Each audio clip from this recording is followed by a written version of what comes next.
and you know it. With a tear in my eye, the cream of the crop. Acknowledge me.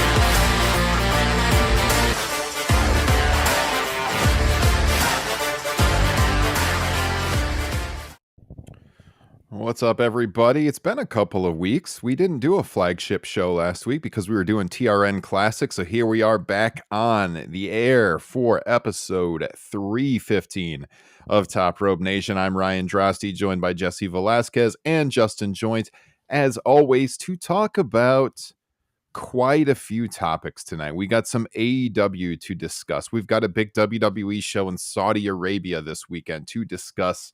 Jesse, how's your week going, sir? My IQ has risen about 25 points in the last 2 to 3 days. Feliz Dia de los Muertos. That is Day of the Dead in English. Speaking of Day of the Dead, head to twitter.com and or Facebook for all of your Ric Flair wrestling takes. I did see you were out last night for that, weren't you? Were you drinking a margarita? Yes, I was at my cousin's wonderful restaurant in St. Paul, Minnesota. I will quickly broadcast that. Boca Chica. If you live in the Twin Cities, it is delicious. Almost 60 years running. Nice.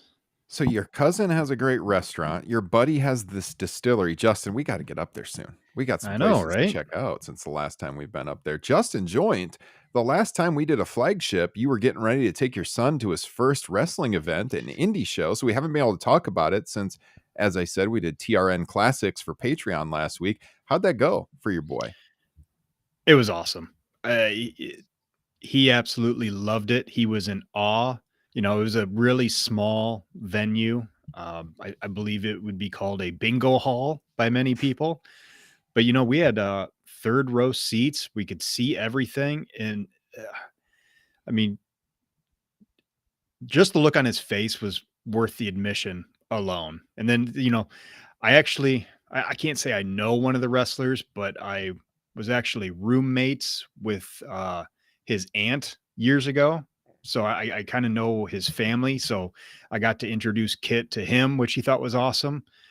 Yeah, it was great, man. Boy, what else was there about it?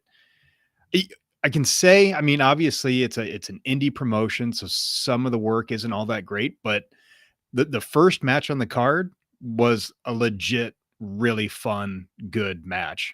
So that really made it for me. And our good buddy Tim met us there also. So we had an absolute blast. I believe there is another one coming up in about 9 days, Ryan, that hopefully maybe you can bring one of your girls with you and we can go check that out. I got it on the calendar. I'm planning on it. All right. Nothing better than live wrestling. It doesn't have to be the big leagues. Indie wrestling is so fun to go to. I know, Jesse, you go to First Wrestling once in a while up in the Twin Cities as well. And great way to introduce your son, Justin, to wrestling for the first time, to know if he can handle the big leagues. If you could take him to a WWE house show or something like that.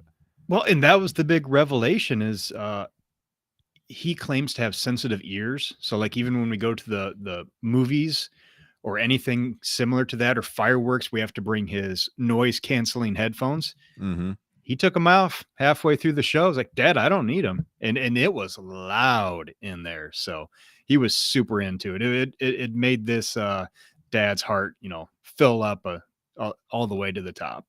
Awesome. Love to hear that. The next generation of Top Rope Nation coming through. Guys, what's in the glass for you tonight? This is what I have. I've got a little Three Floyds Zombie Ice. You can see this on the camera. Good stuff. Yeah. 8.5% IPA. Okay. Double. It's a undead double pale ale. It's actually, not an IPA. Pale ale that's 8.5%. My God. Yeah. It's going down good. It's tasting very good. What do you got, Jesse? I switched gin for this evening, so I'm going like traditional Bombay Sapphire. Oh, okay. Mixed with some Sprite. Yep, we're at about 90% capacity. Still just a touch under the weather. Those children and all their wonderful colds and things they bring home. You powered through, though. A new TRN Unplugged up on Patreon 2 days ago. Solo pod, 30 minutes. Patrons can check that out if you want to hear it. Bonus content, link in the description. That was really good. Some greatest hits from wrestling Twitter, where you you went pretty hard on some of these bad takes, Jesse. I really enjoyed it. I laughed quite a bit. That's honestly the most fun I've ever had doing a Loved it. solo Great job, episode. So Jesse. if that's not enough, thank you, Justin. I appreciate it. So if that's not enough for y'all to check it out, please do so. A lot of fun. Justin, what do you got? Well, I'm still waiting to get my cold because both of my boys have colds, super congested. The youngest one is, of course, been to the doctor. I think we almost made it a month and a half without having to go to the doctor, but alas, here we are. And there's seems to be some sort of bug going on at my wife's school where she is the school nurse. So I am abiding by my absolutely stupid and in no way possibly true way of drinking when I think I'm going to get a cold or when I have a cold, and that is clear liquids. So it's a G&T for me tonight. Hey, that works. My wife asked me for a gin and tonic the other night. Don't have any tonic water right now. She was quite angry, so I have to get some after work tomorrow for the weekend. But Justin was the gateway for gin and tonics for us here at the Drosty household. I like to hear that, guys. There it is on the screen. If you're watching the video screen, scan that QR code right now. It will take you to the Patreon page. You can get all this bonus content. You saw the names scrolling across the bottom, our lovely patrons. And yeah, a lot of great stuff going up. 117 bonus shows on the Top Rope Nation Patreon right now. Guys, speaking of drinks, Ric Flair has signed with AEW. Never a stranger to a drink, never a guy to turn down a drink. I hadn't planned on talking about Ric Flair this week. We know that, God, when was that? 2 weeks ago on our show? Was that our last flagship right after Sting announced his farewell match? Because I had said on the show, how long do you think it took for Ric Flair to pick up the phone to offer to wrestle Sting? And for God's sakes, there he was on our screens the next week, appearing on Dynamite. He is officially a multi-year contract. He said in an interview he would like to wrestle MJF. Fucking idiot. Justin, what's your thoughts? Look, it makes me feel icky. There's a lot of stuff that has come out about Ric Flair's past, that he is a bit of a sex pest. There was an excerpt shared from Jim Ross's book, which I'm sure is just one minor story of many where he exposes himself to women. And obviously there was a story from the plane ride from hell where he, basically pressed himself against a woman. So I think it's gross and completely unnecessary to bring him in. And at first, if it was just for the Sting kind of farewell tour, I was like, all right, well, I can swallow this pill, I guess, for Sting, Sting's retirement. But the fact that he's going to be around for years, I just can't I don't understand what he brings to the table at this age and time of his life. I don't think he can cut a promo, because that was the other thing. He wants to talk with MJF. It's like, dude, you're going to get eaten alive. You can't wrestle anymore. You haven't been able to wrestle in fucking decades, or a decade at least. And yeah, I think it sucks. Jesse? He almost died last summer in a ring. Yeah. Didn't he learn from that? Nope. I know wrestling. It's too high. Well, and that's the one thing. And I got to make this comparison as well, because Hulk Hogan. I think Ric Flair and Hulk Hogan don't know anything about life other than pro wrestling. Like, that's their character. That's who they are in real life. They've all of a sudden morphed into that character. So what does he have without it? It's a very sad situation, especially he's a 74-year-old man. I think he's been remarried. Again, all the allegations, and this is a horrible look on Tony Khan, who a few weeks ago during the WWE AEW Tuesday Night War with NXT was throwing shade at them for Vince McMahon being a sex pest. And then you just go out and hire one. That's not an intelligent move. So, as I've always considered him to be the greatest in-ring performer of all time, I still don't want him gracing my television screen. So I'm hoping, much like a year ago when they signed Jeff Jarrett, he was supposed to be just backstage, and here he is almost every week on my television. So no, keep him back there. Mm-hmm. Horrible signing. I was pretty much where Justin was with it. You know, when he appeared on Dynamite, I was fine seeing him come out to make an appearance. If he's going to appear here and there for Sting's farewell tour, they're tied together. I mean, he's an all-time legend. He's on my Mount Rushmore. I'm not going to lie. Now, as a person, that's a whole different thing. But as a performer, one of my top 4 favorites, easily. I do not get why you would sign him multi-year. I know people are talking about the money and it could go elsewhere. That doesn't worry me so much. He can't be getting paid that much, do you think? I mean, it can't be a huge money deal. Especially he can't be wrestle. I know he wants to wrestle. For God's sakes, keep him out of the ring, Tony. As an ambassador kind of thing, I mean, they got this partnership with this energy drink that they had in the PR release. Yeah, you know, whatever. I don't want to see him every single week. It takes away from him appearing with it feeling special at all to get him on the screen. Pretty soon it'll get played out. But yeah, I see no purpose to have him around for multiple years. It just kind of shocked me when I saw that come across today. It's also a bad look just because, AEW is in the midst of a lot of criticism with booking and whatnot. And to follow Ric Flair up with the Big Show reappearing, it's just like it's kind of just fallen into the hands of everybody who's crapping on AEW right now. Yeah, let's transition into that. I mean, where are you guys at with AEW right now? I mean, that's my preferred promotion to follow. Still, is it at its height? Not even close. I mean, I still find myself enjoying the shows quite a bit. I told you guys, I did the Dynamite review for SEScoops last night, like I always do, and there was stuff in the show I really didn't like, but also some stuff I really did like. I mean, it was kind of all over the map. I'd rather them have shows where I like everything, kind of like the early days.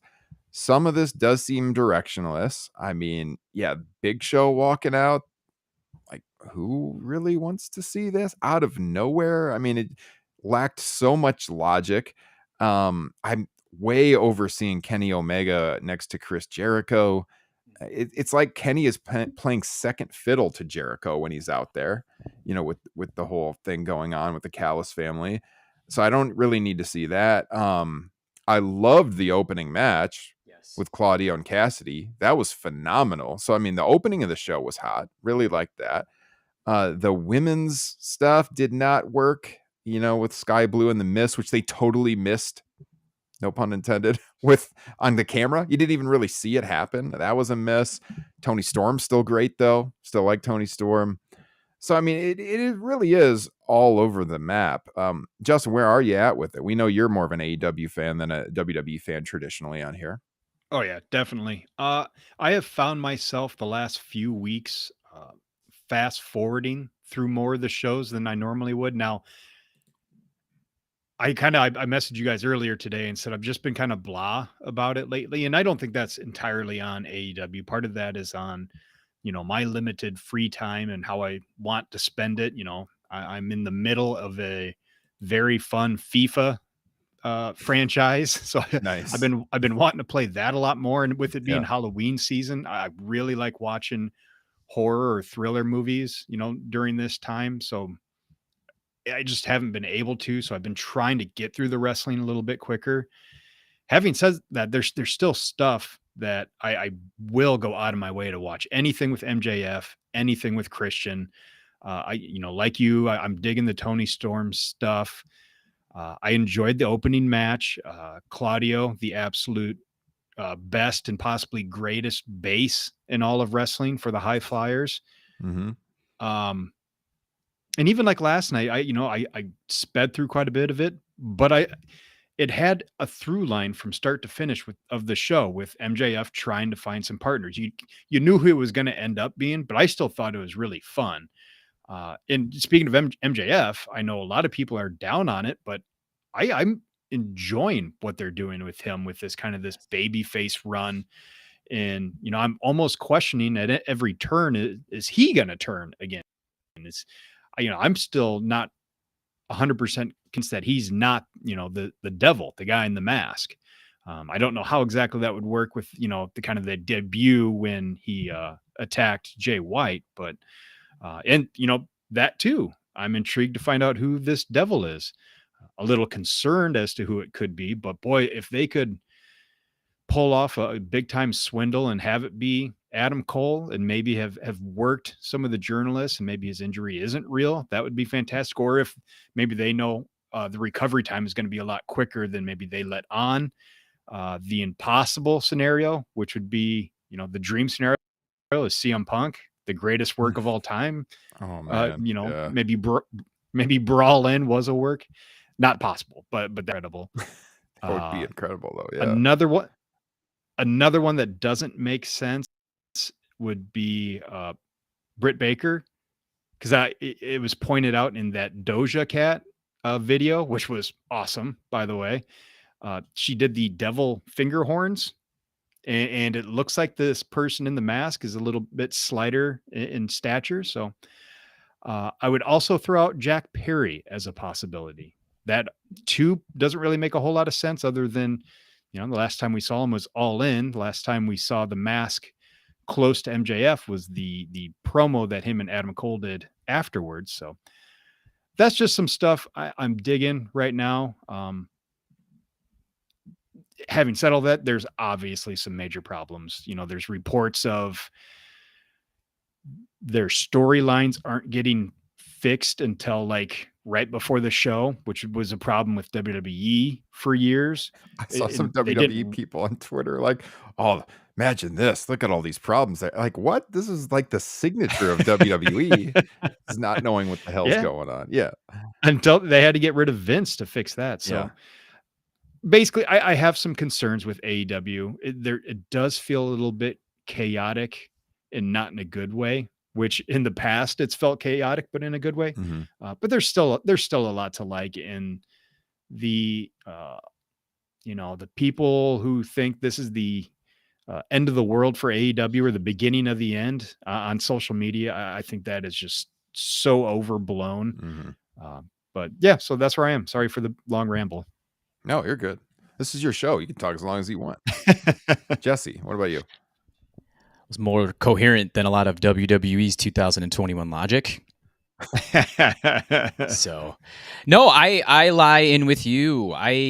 There's a lot of cons and there are a lot of pros right now. I think and that's the problem with social media, is that it's such as soon as something happens, instant reaction thing, and then you instantly forget about what happened a week ago. I'll actually throw some of the cons in there. People already have forgotten that Jeff Jarrett beat Eddie Kingston on Collision. People have already pretty much forgot that Konosuke Takeshida's singles push has been getting delayed with this faction stuff, and he should be definitely on the uprise. I think people have already forgotten that MJF wrestled Kenny Omega in front of a crowd that was slightly smaller than Moxley versus Matt Menard and Wardlow versus Matt Taven in the same venue. Y'all forgot that 5 days ago. Incredible match. Nobody's talking about it. Yeah. Yes, and trying to compare it to WCW with the Goldberg Hogan thing, that's 40,000 people. They're wrestling in front of 4. Yeah. There's a big problem there with AEW's PR, and I mentioned it on the Unplugged show where I said they should have littered some things in there beforehand to make this build look better, to make this make more sense, or flip it to MJF and Jay White. So put Omega on a run and let him wrestle MJF in the main event at Full Gear. You might get more buys that way too, because Kenny's a bigger name. Yeah. So the positives of it all, though, look at the build for Full Gear. I think this is great. This has been one of the best builds that they have ever, I think, that they've done in the last year. You got MJF, Jay White, Swerve, Hangman. You have the 6-man, Hikaru Shida, Tony Storm. Yeah, I mean, and everything has, it's got some ongoing story stuff over the last month or two. And here is the big elephant in the room that people are forgetting with all the skies falling in the AEW stuff.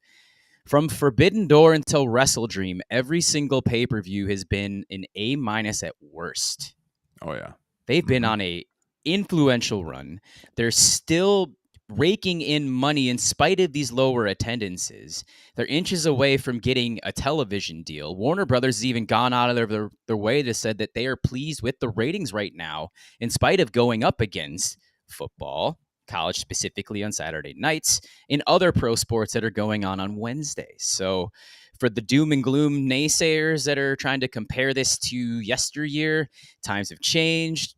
television deals are a little bit different. There are other ways to make income. AEW is doing just fine there. So with the inconsistencies in the booking, yes, that's a negative, but all the positive I just outlined, you can't tell me they're in the mud because they're not. Yeah, I mean the main event build for Full Gear for this world title match is better than a lot of the builds they've had for world title matches on pay-per-views. I mean, they've been building this up right, for weeks and weeks and weeks. The stuff with the Acclaim wanting to team with MJF has been a little bit goofy, although I thought some of it was funny last night when they finally did the scissoring at the end. Yeah, but I mean, yeah, it's all over the map. John Moxley was phenomenal last night. I thought the backstage interview he did was really good.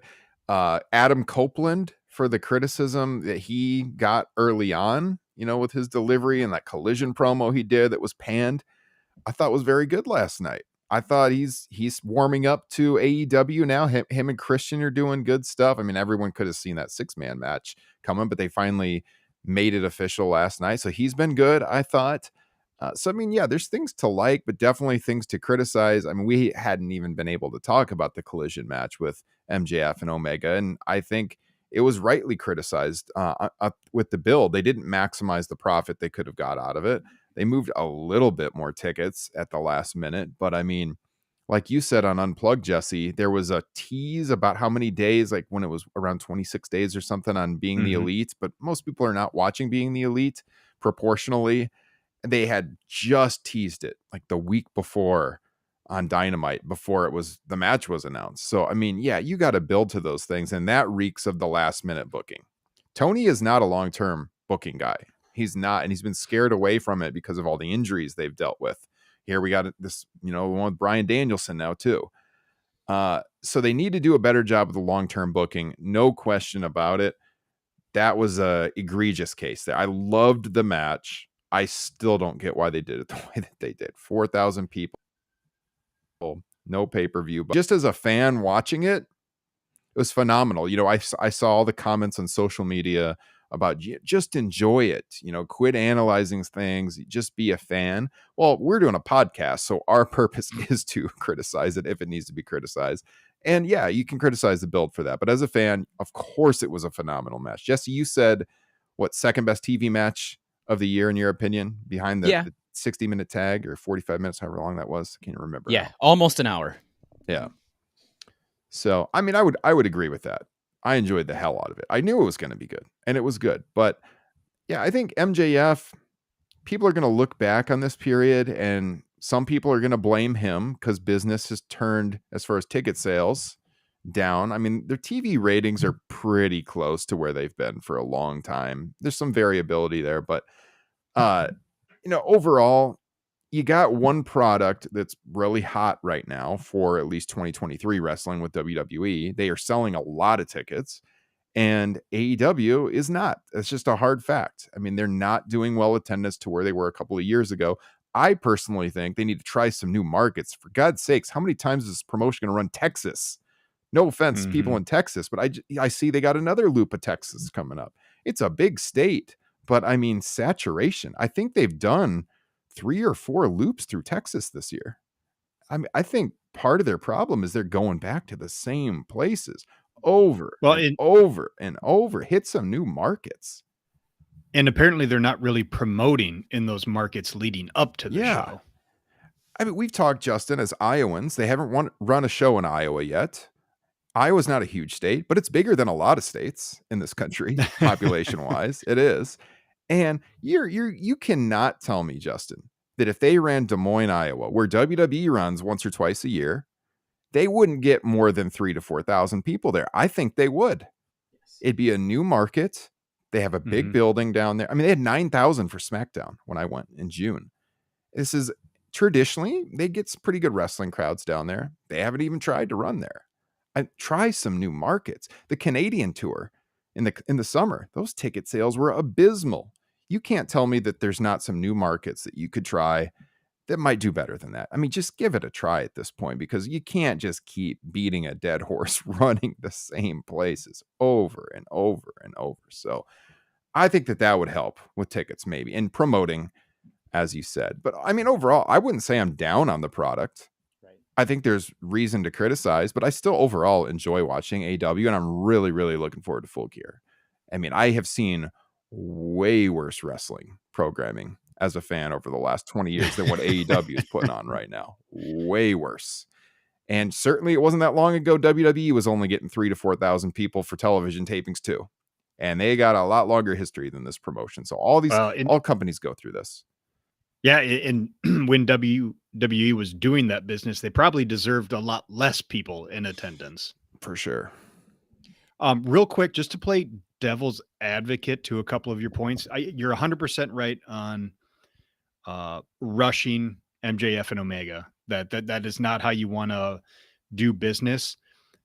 But on the flip side, for me personally, like that isn't really a matchup that I had thought about or like had really wanted to see.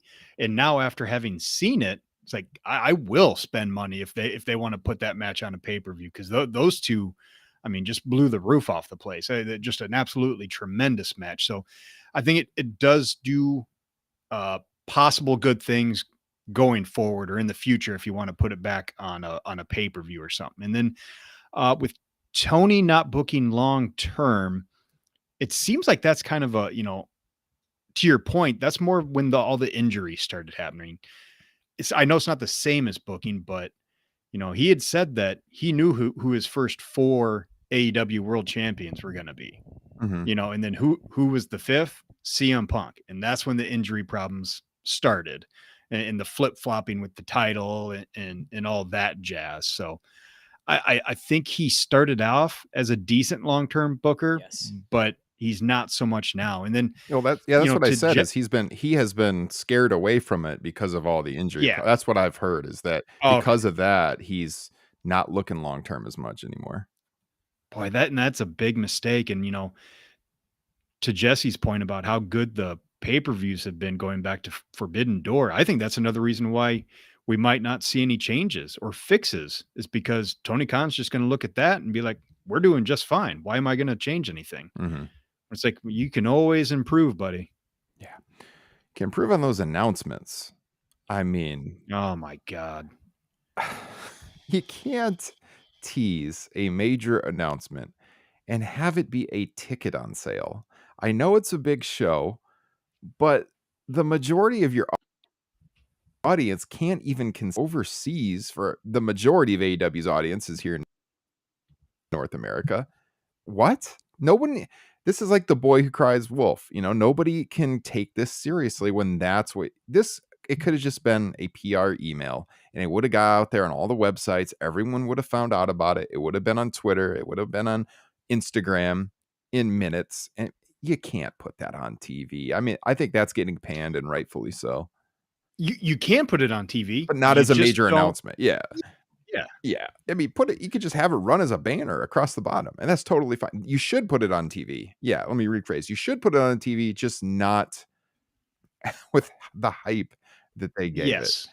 I mean, the next time they do this, which they're going to do it, and people always make fun of it, they're really going to make fun of it now. I mean, even the most hardcore AEW fans are going to be pretty jaded about the next Tony Khan major announcement. And by the time they have like a HBO Max deal to announce or something, I mean, people aren't even going to be hyped to hear the announcement, because they're going to think, oh, great, it's the Double or Nothing on sale or something, So unfortunate. That was real bad last night. That was not a high point in the show. So I have a small long-term concern moving forward with AEW, and that is almost alienating your original fan base with the Ric Flairs, the Adam Copelands, just all these major signings from the other side. When you started the promotion, you were looking for an alternative to the other side. Yeah. So that could be a reason why maybe you're seeing 40, 50, 60,000 people each week not tune in when they were before, because they're starting to get a little bit of WWE light, just a little. And it's, go ahead. I was just going to say, absolutely, with this cheesy, over-the-top bad comedy that they seem to be leaning into. Please, for the love of God, I love his in-ring work, but I do not want to ever hear Roderick Strong say Adam again. Oh, I know. go away heat at this point. It's not funny. It's Nobody so likes bad. It is so bad. you could tell the story without that. It's that, the caster stuff has been pretty hit or miss with trying to get MJF as their partner, but that got a little close to being too cheesy. It probably was too cheesy. Like I said, I liked the payoff at the end. It was pretty funny when Billy Gunn was screaming at him like, "You effing scissor him now," or whatever he said. That was funny. But to get there, it's like, the Acclaim got over because they're edgy, and the raps that, really pushing it with the raps he would do coming to the ring. I don't really want to see that kind of comedy out of him. Caster has always had a thing for MJF on Twitter for whatever reason. This goes back to like their Create a Pro stuff that they were doing back then. So I guess I can see why he's doing what he's doing. Yeah, it makes sense. But like, is that too much inside baseball? Yes. I mean, is that too much of the being the elites, where you assume everyone kind of knows this and the rest of us like, what the hell? I think you're getting a little cute with that. So yeah, they got some things to tie up for sure. I agree. And then the one last thing I'm going to mention, which Justin brought this point to light a couple weeks ago, which was excellent. The very lack of top women in AEW. Because now you're seeing the recycled opponents come up over and over again.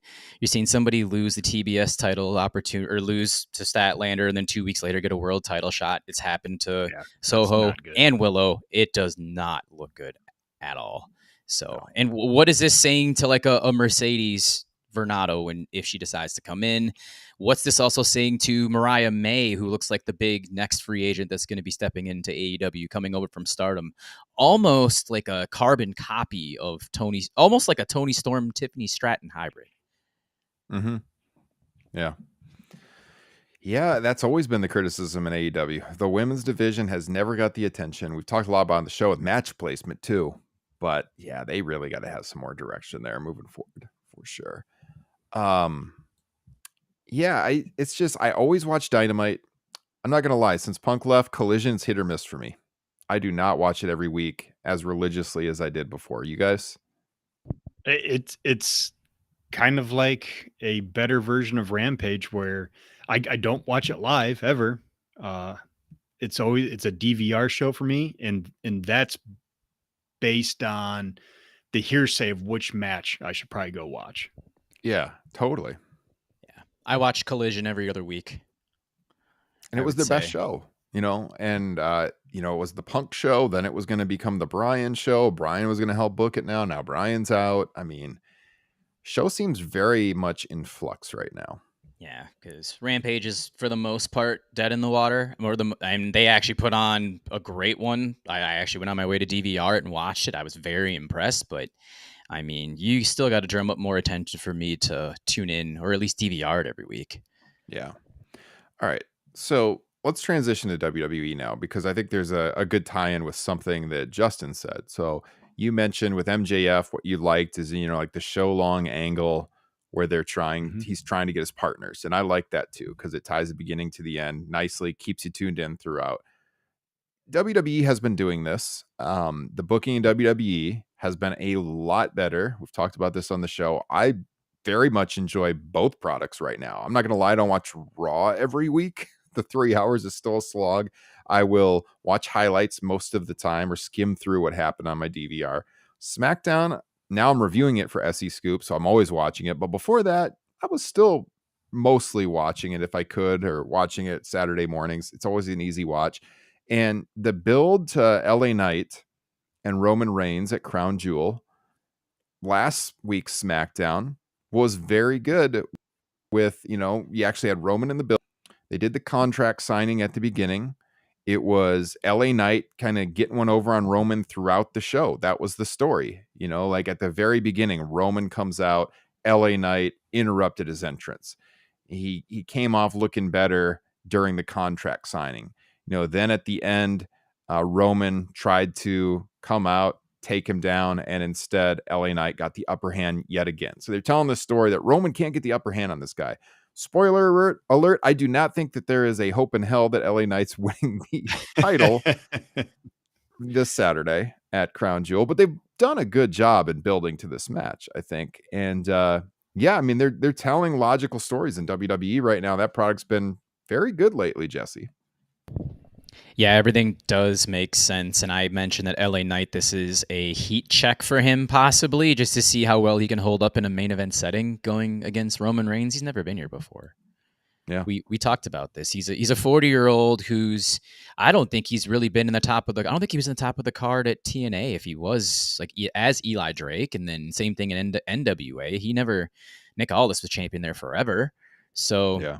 this will be the first time, and it's going to be on foreign soil, which is really weird. This is a really weird Saudi card because they're not bringing in any of these legends and throwing them boatloads of money. This actually looks like a legit card on paper for once.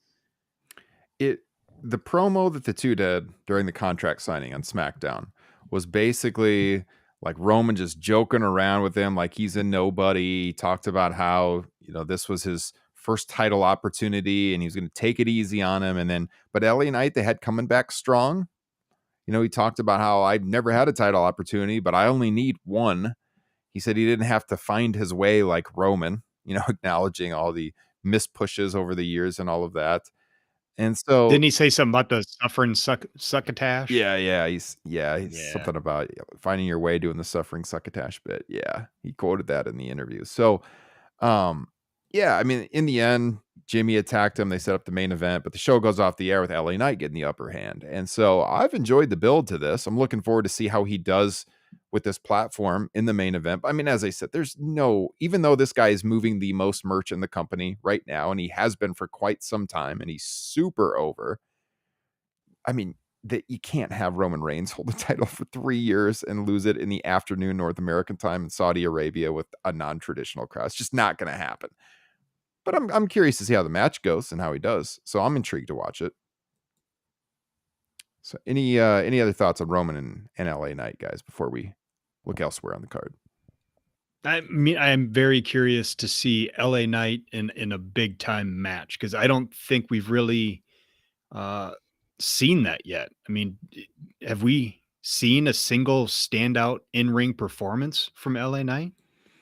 No, not really. It's just been character work that's got him over.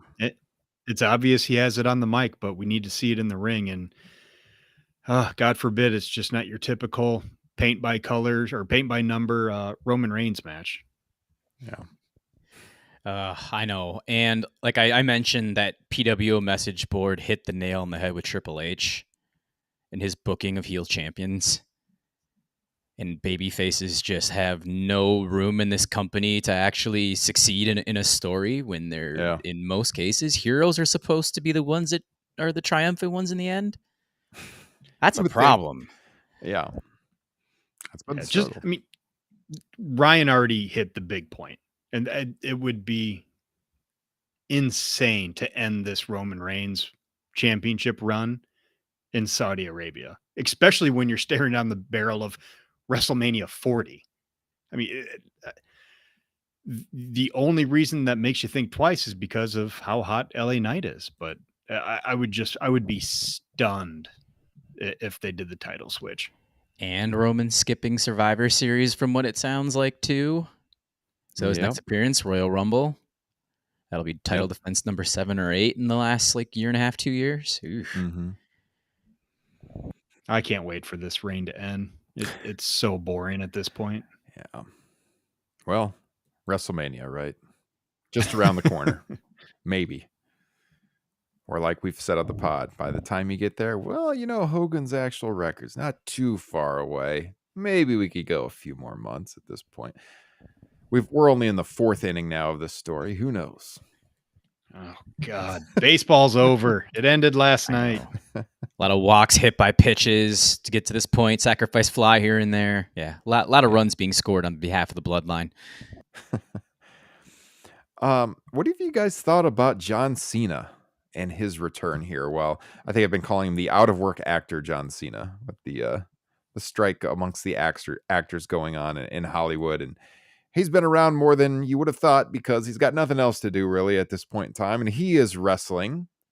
And, they're building this up as he hasn't won a singles match in forever. He's wrestling solo Sikoa. It sure looks like John's going over here, which I don't know if I'm crazy about that. because of how they've been building up Solo, but the way he's been building up and pointing out that he hasn't won in so long, it sure makes it seem like he's going to go over. I don't know. John has seemed a little off to me during this run. Seems a little Goofy. forced. The promos have been a little goofy. I don't really buy him as a character right now. What about the rest of you guys? I see you shaking your head, Jesse. Not at all. And if Cena does prevail, which, they're really leaning into that's going to happen, I'm sorry, but this is really going to make Solo and Jimmy just look like a couple of dorks. It's really diluting this bloodline story. I mean, all it is now it's just basically they might as well just get down on their knees and like polish Roman's shoes every week. Oh, you're going to say polish something else. Yeah. My God. This is a free show, folks. I mean, if you want a patreon.com/Top Rope Nation, we might give you the alternative ending. That's where you get the off-color jokes over there. You got to pay for the Patreon content. Yeah, for God's sakes, I mean, Austin Theory beat John Cena. Come on, Solo, you can't beat him. Oh, boy, that is so bad in retrospect. Yeah. I mean, if you were going to have this long run with Cena in the fall, they must have not known. I mean, obviously this is based on the SAG strike, but oh man, it's just shitty. I think this is one of the worst uses of a top star, tippy top star, who can seemingly still go for the most part in the ring. Mm-hmm. Can't disagree. To be honest, like I can't disagree. I mean, having him on your shows is a boon, no doubt about it. But as a longtime fan, when you watch it, it's just like something's kind of off right now. I don't know. I think it's just that I wrote in my SmackDown review, it just seems like John Cena's just acting wrestler at this point. I don't buy any of it. And I agree with you guys. I think it's real bad to have him beat Solo Sikoa, given, they've made him this enforcer guy in the bloodline. And then all of a sudden John Cena is pointing out he hasn't won a match in forever. And he's going to be the guy to beat him. Come on. I don't like that. It took a while for Solo to lose his first match. It was right before WrestleMania against Cody Rhodes. Yeah. I mean, that makes sense. But after that, though, no, Solo should keep winning. And as you alluded to a couple shows ago, Ryan, Solo was like your fifth highest guy to dethrone Roman. This really, and I agreed with it. Cena wins that. Oh my gosh, drop him down to like 72.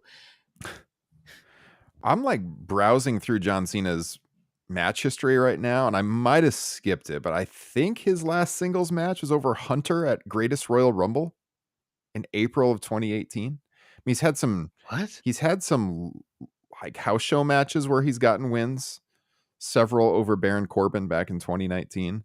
But as I'm looking at televised matches, I think that was his last singles win. It sounded like you said 2018. Yes, indeed. Holy shit.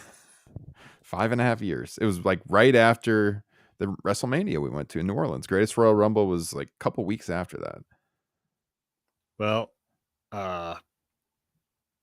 that's not fucking good, Ryan. He's been in a lot of multi-man matches. He was on like a fatal 4-way on Raw he lost that one, lost the Firefly Funhouse match, lost to Theory at WrestleMania, a lot of dark matches. I mean, unless I skipped over it. Roman at SummerSlam. Yep. I'm not seeing a win since April of 2018 in a singles match, at least. Yeah. Boy, I'm trying to imagine a world where maybe, he could have won at WrestleMania, even if it was against somebody else, and you built him up a little bit more during this run, and then you feed him to Gunther for an IC title match. Yeah. Look who they're feeding him to instead. Yeah. Miz, 3 to 5 minute match, please. Well, I mean, I have heard through the grapevine that Gunther and Miz could feed future generations for years. Oh, this was a tweet Jesse went after on his Patreon show 2 nights ago. Oh my God. What a Miz and his horrible outstanding Intercontinental Championship runs. generational matchup. It's great. God. Although it would be fun to watch Gunther just slap the shit out of him. Because talk about two opposing styles, that one of them would have to give way to the other a little bit. And I just can't imagine Gunther being the one to do that. Yeah. All right. So before we go any further and before I forget, I am actually going to be on the BR app again on Saturday afternoon. I think we're doing a watch along of the main event live. So if you guys want to watch that, get the Bleacher Report app. I will be on there with Jeremy Loss on Saturday afternoon for the Roman and LA Knight match. I'll be reacting to that live.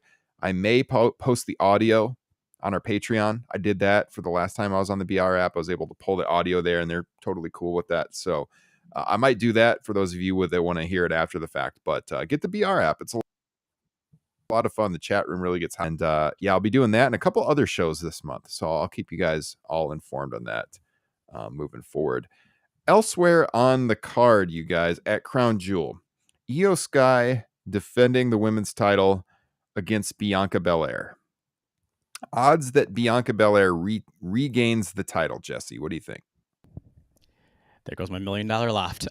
Bianca Belair. Where'd your background go? My God, where? Know. Did you just teleport? I did. I got a lot of wonderful stuff behind me now. Bianca just returning. I honestly don't know where this is going to go. I really don't. It's kind of a 50-50 coin flip. I think Iyo actually has done a pretty decent job of telling a good story with Bayley being jealous and all of that stuff. And Bianca wrestles Bayley on Friday, I believe, in SmackDown as well. So kind of lead into coming in Saturday. I think I'll go Iyo here, but I'm not fully confident because they love Bianca, and rightfully so. Yeah. This has also been good storytelling with, the way to write Bianca off with the attack after the title change and everything. She comes back looking for revenge, having her work Bayley this week on SmackDown, which was taped last week. And then this match here.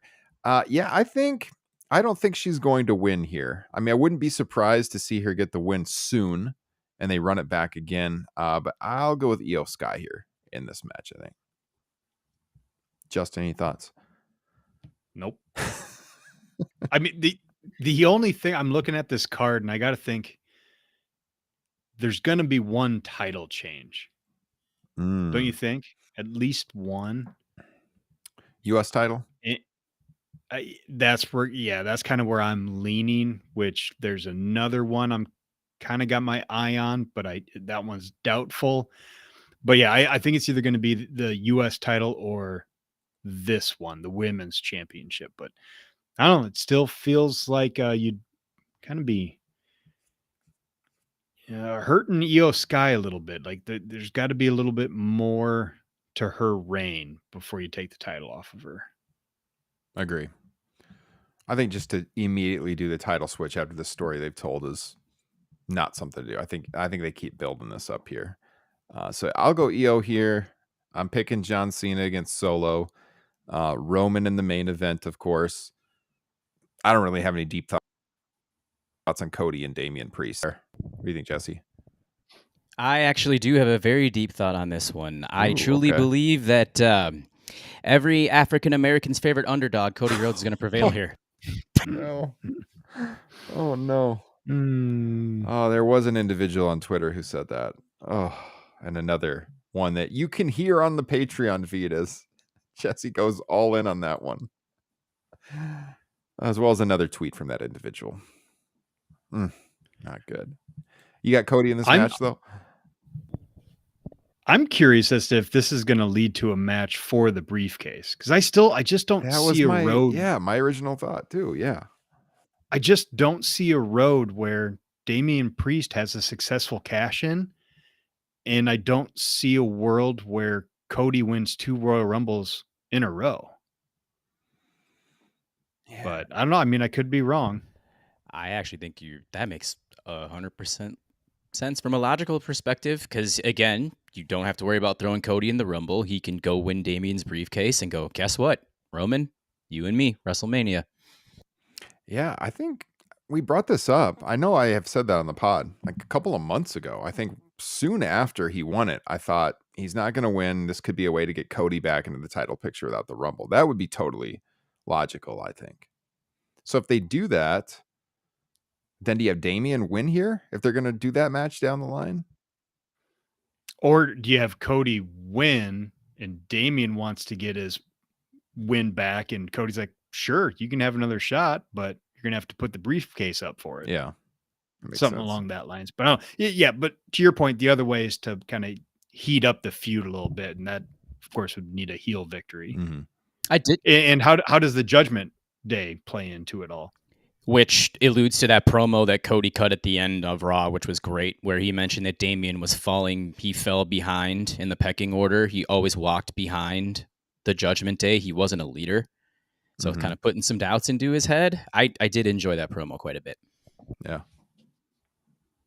I don't know. You've made me more intrigued about this match than I was prior.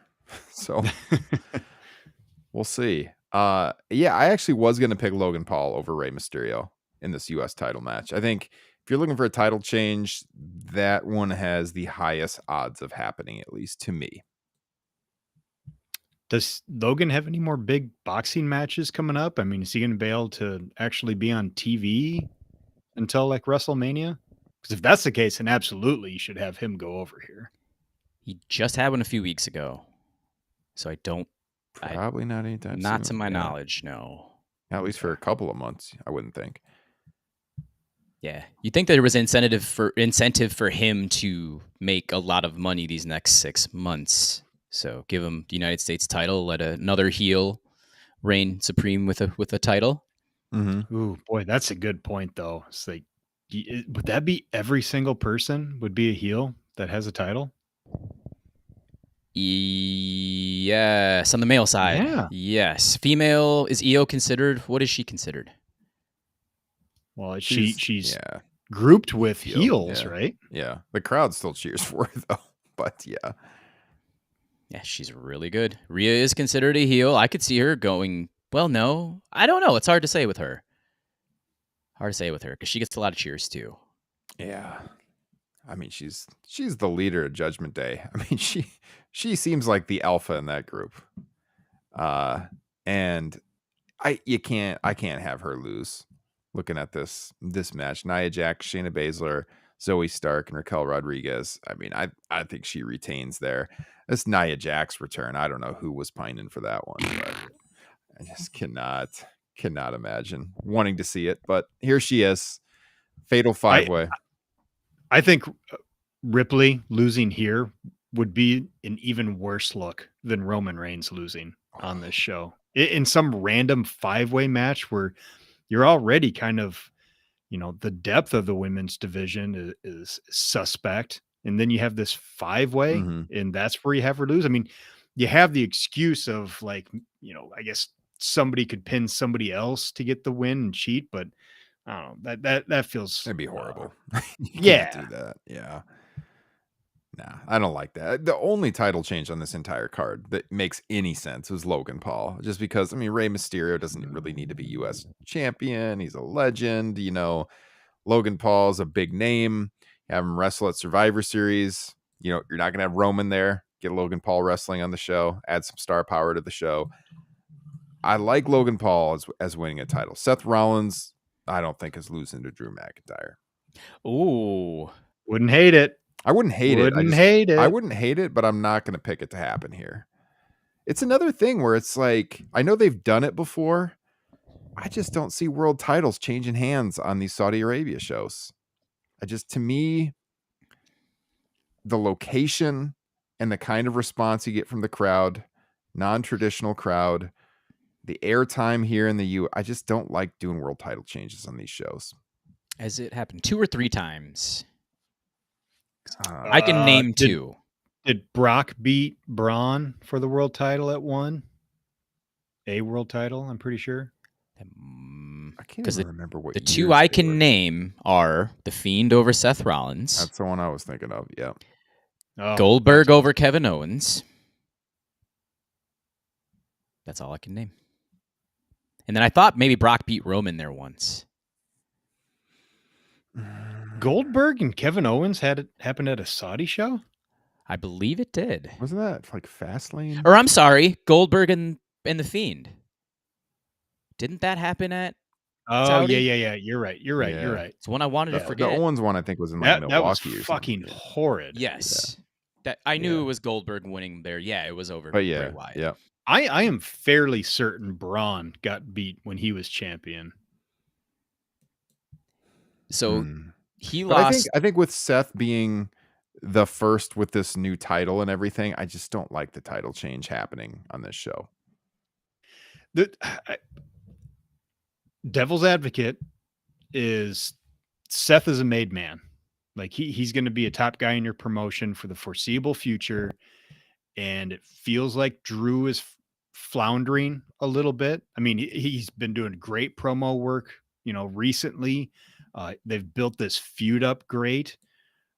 I think it would do more damage to Drew than it would benefit Seth Rollins or the lineage of this amazing world title. You still got the contract situation with Drew, though.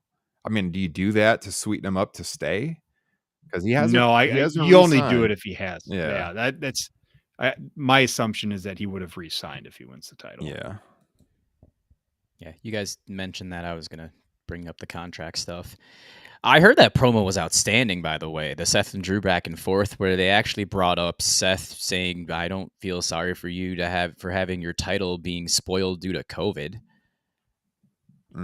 Yeah. Really kind of went deep into it, and it was a very unique promo for once. Really refreshing to see. Yeah. I don't know. Early on, I didn't watch a lot of these Saudi shows just because of the nature of them. I still would prefer not to be honest with you. I'm still not a fan of them running these shows. I will be watching this one because I'm doing the Bleacher Report gig. But there's some intrigue with this show and the matches they put together. I will say that. And, they're not, as you mentioned, they're not doing the typical Legends matches on this show. It's a little more of a standard WWE PLE. So there's some intrigue behind it, I think. And as we said, they've been having good television lately. If you haven't watched WWE in a while, I'd suggest checking it out. I know there's some people that follow our podcast that just morally don't want to watch WWE. Totally fine. But if you want to watch pro wrestling and you're not against the WWE because of their business practices, check out TV lately. It's been a good watch. So Got to start getting Gunther on these PLEs. Yeah, I agree. I don't really have anything else in Crown Jewel unless you guys do. No, I'm like I said, I'm with you. I just morally, I'm like, oh, do I really want to watch this? So, and like I said, this is probably the best card, I think, from a talent and booking perspective that they've ever done over here. I will say I like the afternoon pay-per-views, though, from or PLEs, sorry. Slipped. I got it right just a second ago, and I had to go back to it. PLEs. I do love that airtime, though. When they're in the UK, I love watching it here, too. Whether it was All In or the WWE shows over there, because you get it out of the way early. They announced Berlin for next year as well. They announced Australia or New Zealand in February for Elimination Chamber. So I don't know what time that kicks off. Yeah, is Australia like 12 hours difference or something like that. Ooh, might be like a wake up, almost like Justin watching Tottenham early in the morning and pouring his cup of coffee and watching him continue to battle for the top of the table. Top of the table right now, buddy. Ooh, boy. It is 1:39 p.m. in Sydney, Australia on Friday right now. I think we get some downloads from Australia, by the way. So hello. But yeah, so they are ahead of us by, what is that, 16 hours? Yeah. 16 that's in Sydney. So I mean, I don't know. I don't even know where that show's at offhand, but Crown Jewel 2018. Brock Lesnar defeated Braun Strowman for the vacant Universal Championship. Nice. We got 3. Elimination obviously left a real mark on us that we couldn't fucking remember it. Yeah. Same show as D-Generation X versus the Brothers of Destruction. I have never seen that show. I've never watched that match. 5-year anniversaries today? Yeah. Holy shit. Yeah, it is. Yeah. 5-year anniversary of one of the absolute worst matches in professional wrestling history. It was so bad that I remember putting it on for my mother-in-law and her boyfriend, just like, look at this piece of shit. Oh God. Oh, Elimination Chamber is in Perth, Australia, which right now is 10:40 a.m. and it's 9:40 in the central time zone here. So that means they're, Jesus, what is that? 13 hours ahead of us right now. Yeah, how are they going to time that? Because if they start it in the afternoon, it's going to be like a morning time thing here, right? Yeah. probably. But even 13 hours, though, if they start that at 7 p.m. there, it's like 6 a.m. here. Oh, jeez. That's going to be an interesting one. If Mm-hmm. they started it in the early afternoon there, it's going to be super late here going into the overnight period. So that's not going to be an easy watch in North America, no matter how they do it. Said 6 a.m. There's nothing like cracking open a Guinness early on a weekend morning. Now, this is something Justin does regularly, so we'll train for this and be ready by the time February 2024 comes around here. Yeah, I guess that's about all I have for this week, guys, unless there's any other topics we didn't hit that we were thinking. I think we hit everything. AEW booking, Crown Jewel. Check me out on the Bleacher Report app on Saturday. Check Jesse's recent TRN Unplugged out on the Patreon page. It is up on the Patreon page right now. Top Rope Nation Classics, Halloween Havoc 98. We did it last week. That's available on Patreon right now. Fun show, 2.5 hours. You can check out the video or the audio on Patreon. We would love to have your support. $5 a month gets you access to over 117 exclusive shows you can't hear anywhere else, with multiple new shows coming each and every month. There's higher tiers you can join too. $10 a month gets you access to the ability to nominate shows for Top Rope Nation Classics, as well as drawings for free merch. $20 a month, our highest tier, gets you a free merch bundle every 6 months. I got a couple of those to send out right now. Actually, I was just talking. I see him in the chat, Michael Jenkinson. He's due some free merch. So I'll be getting that out to him. And there's some others as well. So I'll be reaching out on DM here pretty soon. You can also get personal podcast training from myself. If you want to know how to make your own podcast, how to mix the podcast, I can guide you through that. That's a perk with the $20 per month tier as well. So you can read all about it. Patreon.com/Top Rope Nation, but start at $5 a month. You know, it's like buying one of us a beer, less than buying one of us a beer, and you get all that bonus content. It's well worth the value, I believe. And I'm sure the guys agree with me as well, and enjoy the content too as listeners. I enjoy listening to Jesse, not even having to mix the show. Mm-hmm. He can handle all of it. And I can sit back in the listener chair and listen to him go. I mean, great stuff. Listen to Unplugged just for his delivery of calling the online people dipshits. It's incredible. Yes. You get Don't miss the Jesse Gunther Plaster. Miz commentary either. Jesse gets a little more wound up on those shows, and he drops some cuss words here and there too. It's worth your $5 right there. Good. So proud of him. Good stuff. I learned from you guys. I learned it from watching you, Dad. By the way, we should be celebrating Oh, is that 1,000.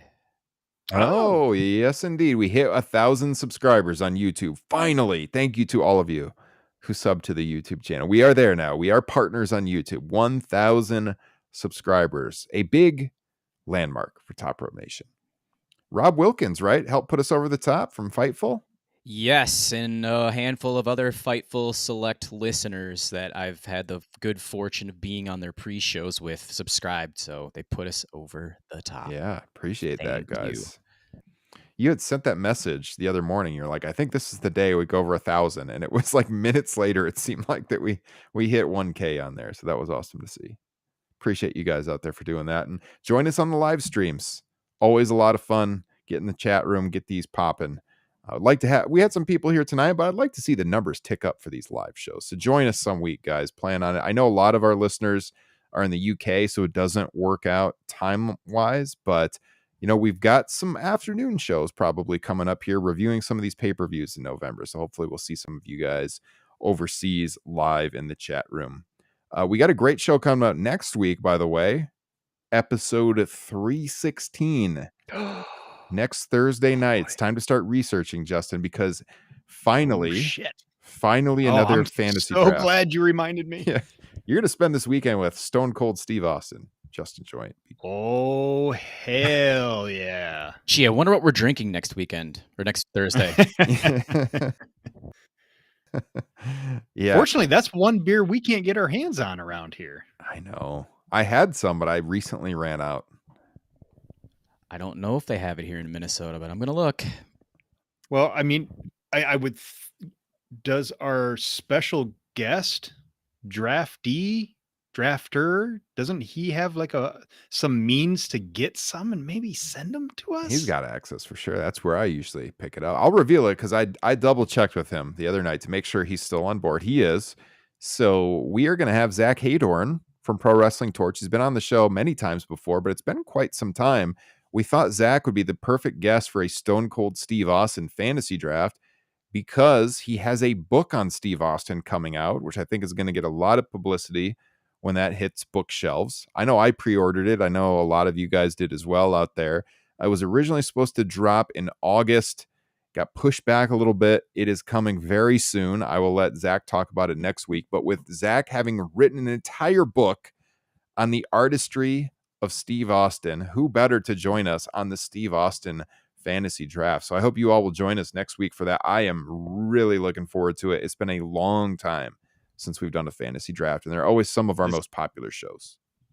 This is going to be a revenge episode for me because Zach is the one who Jedi mind tricked me into taking Jeff Hardy and Undertaker as one of the greatest TV matches of all time. Yeah, a match I like. He nominated to be nice that, I bid on it. And next thing I know, I'm fucking stuck with it. So the revenge tour is on next week. That was one of the last fantasy drafts we did. Or no, actually, no, we did Randy Savage after that for sure. Mm-hmm. The Pro Wrestling's best TV matches draft we did. Zach was on it. And the exact date on that was October 5th, 2021. A little over 2 years ago. Can you believe it? Crazy. That's a fun one.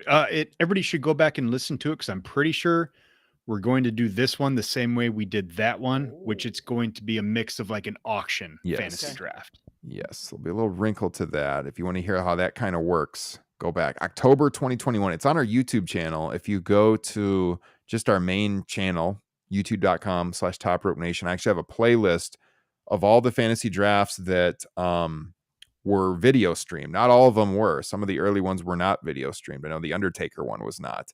That you can find in the podcast archives. But if you want to see the video of the best TV matches of all time, Zach was on that. It's in the playlist, Pro Wrestling Fantasy Drafts, on our YouTube channel. Let's be happy that video was banished. The Taker one? Mm-hmm. Yeah. We had a guest on there that you're not a big fan of. That you might have taken to the woodshed at Unplugged this week. Oh man. That was before that guy got controversial. I will say that. Yeah. He wasn't bought over with the cheese platters yet. WWE hadn't bought him his good graces quite yet. Just take it easy on this wrestling draft rookie next Thursday. Absolutely not. Another one that we did that was not video streamed that had a tremendous guest was the best SummerSlam matches with Liam O'Rourke. There's no video of that one, but that was a hell of a show. That's in the podcast archives. It's another one, you guys. If you're new to our show, these fantasy drafts are some of our best episodes. So try to join us live next week if you can. It'll be a lot of fun. Join us in the chat. Let us know. Slam our picks as we go. Criticize us. Whatever you want. Should be fun. It's going to be a rambunctious Thursday, yes. It will be. It very much will be. Guys, it's been a blast. Appreciate you all jumping on tonight. Big weekend plans, anyone? Other than watching Steve Austin? I got to make sure I get this right. Holy shit, is this even possible? 7-year wedding anniversary for me this weekend? Oh, yes. I was there. Yeah, It was a on good time. Sunday. So, gonna go eat and drink Saturday night without the kids, God willing, unless they're sick, which they probably will be. You know, it was just days after the Chicago Cubs won the World Series, which was 7 years ago today. Sorry for our Cleveland listeners out there. That was right when the podcast started. We were in the early days, and it was just me and Kyle at that point in time. So the Cubs and Kyle's hometown team, Cleveland, going back and forth. And that was a fun way to kick off the pod in those early months. But God, I was rejoicing seeing those pictures on social media today again of what a great night November 2nd, 2016 was. The next week kind of sucked ass, not for your wedding, but for other things that happened in world events. But Justin, your wedding was very fun. Oh yeah. Mm-hmm. You Forgot know, about that. I was on my way to Jamaica for my honeymoon, uncertain if I'd ever come back. yeah. Deportation to that. Kingston, Jamaica. Yes. I will never forget that text from you, Justin. Should I come back?